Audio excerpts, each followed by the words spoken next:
अब बात करते हैं मध्य प्रदेश की।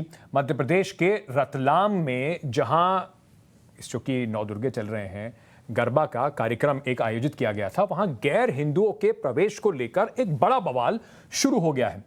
गरबा कार्यक्रम के आयोजकों ने बाकायदा बैनर लगा लगाकर यह लिखा हुआ है कि यहां पर गैर हिंदुओं का प्रवेश करना निषेध है, मना है। अब यह सवाल उठता है कि कौन ये तय करेगा कि पंडाल में प्रवेश कौन करे और कौन ना करे?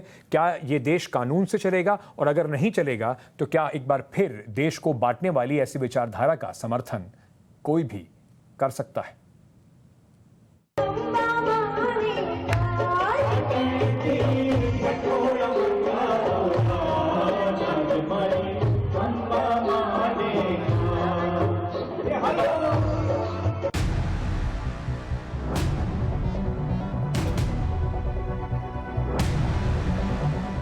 गैर हिंदुओं का प्रवेश वर्जित है। मध्य प्रदेश के रतलाम में गरबा पंडाल के बाहर कई पोस्टर चस्पा किए गए हैं। पोस्टर पर लिखा है, गैर हिंदुओं का गरबा प्रांगण में प्रवेश वर्जित है। और पोस्टर टांगा है विश्व हिंदू परिषद के कार्यकर्ताओं ने। इसके पीछे इनकी दलील क्या है, पहले वो सुनवाते हैं। वो इन्हीं माध्यमों से जब हमारे गरबे वगैरह होते हैं तो हमारी बहन बेटियां इसमें आती है, तो कई जो गैर हिंदू हैं वो आते हैं, नाम बदल करके मित्रता करते हैं, फिर लव जिहाद की घटनाओं करते हैं। निकिता तोमर दीदी के साथ क्या हुआ ये हम सबको जानकारी है। भूख परिस्थिति इनके इसमें गुनाह है भाई। अन्य देवी देवताओं को ये नहीं पूछते हैं, तो फिर ये नवरात्रि में क्या इनका भक्ति का भाव इतना बढ़ जाता है क्या? बीएचपी कार्यकर्ताओं का कहना है कि दूसरे धर्म के लोग आते हैं, लड़कियों से दोस्ती करते हैं, तो समाज के इन ठेकेदारों से यह सवाल है कि क्या कोई दूसरे धर्म का शख्स किसी हिंदू लड़की से दोस्ती नहीं कर सकता? अब कौन किससे दोस्ती करेगा, क्या ये वीएचपी के कार्यकर्ता तय करेंगे? इन जनाब का कहना है कि नाम बदलकर दूसरे धर्म के लोग पंडाल में आकर छेड़छाड़ करते हैं, तो ऐसे में इनसे यह सवाल है कि क्या सिर्फ गैर हिंदू ही छेड़छाड़ करते हैं? ऐसे में किसी भी पुरुष का प्रवेश भी वर्जित कर देना चाहिए, इनका भी।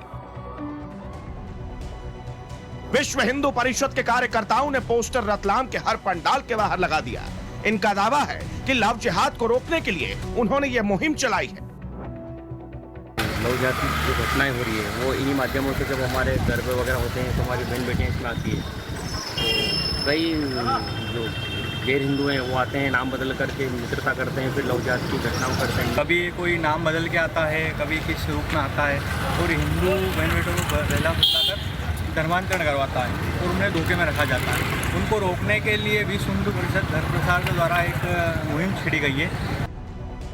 अब सवाल इन जनाब से ये है कि क्या आप मध्य प्रदेश की पुलिस में हैं? क्या आपको प्रशासन ने यह जिम्मेदारी दी है? अगर नहीं तो आप कृपया करके अपने घर पर रहें, अपने काम से काम रखें, क्योंकि मध्य प्रदेश में लव जिहाद के खिलाफ पहले से ही कानून मौजूद है। पुलिस प्रशासन ऐसे मामलों को रोकने के लिए सतत प्रयास कर रही है। रतलाम में ऐसे विवादित पोस्टरों का मामला पुलिस के पास भी पहुंचा। पुलिस से सवाल किया गया तो पुलिस भी कह रही है कि पंडाल संचालकों को किसी के भी प्रवेश से कोई दिक्कत नहीं है। कोई पोस्टर लगाए हैं, इसमें जो पंडाल संचालक हैं उनसे बातचीत करते उनको किसी प्रकार की आपत्ति होना नहीं पाया गया है। और जो आप ये पत्र की बात कर रहे हैं, इस संबंध में भी आपके माध्यम से ही पत्र के संबंध में पता चला हम लोगों को। इसमें पता लगाया जा रहा है कि ये कौन पत्र लिखा है। अब जब पंडाल संचालक को दिक्कत नहीं है, वहां आने जाने वाले लोगों को दिक्कत नहीं है, तो फिर समाज को ऐसे समाज के ठेकेदारों की जरूरत ही क्या है? और हाँ, बिना फीस के इन वकीलों को यह भी जान लेना चाहिए कि देश के संविधान में अनुच्छेद 21 के तहत सभी व्यक्तियों को समान रूप से जीवन जीने का अधिकार दिया गया है। इसीलिए समाज को ऐसे लोगों की, ऐसे ठेकेदारों की कोई जरूरत नहीं है। ब्यूरो रिपोर्ट, टाइम्स नाउ, नव भारत। कम से कम जब मैं छोटा था, स्कूल कॉलेज में था और हम जिस तरह के उसमें जाते थे, तो कभी भी कोई इस तरह का हमने देखा ही नहीं कि वहां पर रोक टोक हो या किसी को अब बहला फुसला के ले जाते हैं। इन भाई साहब से बताइए कि क्या ये किसी भी धर्म की लड़की को इतना आपसे कमजोर मानते हैं क्या कि वो उसको बहला फुसला के कोई भी ले जाएगा?